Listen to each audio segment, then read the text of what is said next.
Despois de oírei que o compañeiro Tino da problemática que temos os concellos, e sobre todo os concellos do rural, pois aquí no Bolo un dos problemas que temos é a axuda a domicilio.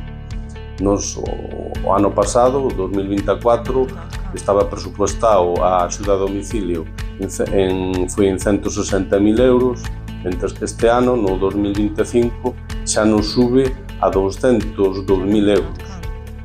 Apórtanos a Xunta apórtanos 122.000 euros para a axuda a domicilio, e o resto ten que sufragar o Concello e os usuarios.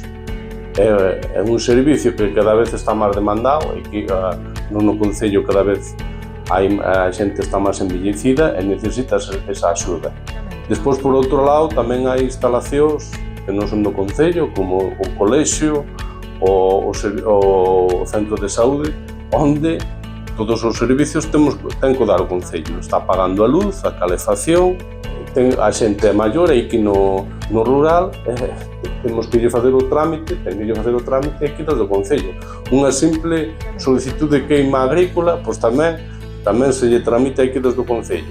Estáse dando un labor que son de outras administracións e temos que lle darnos ao Concello pola proximidade.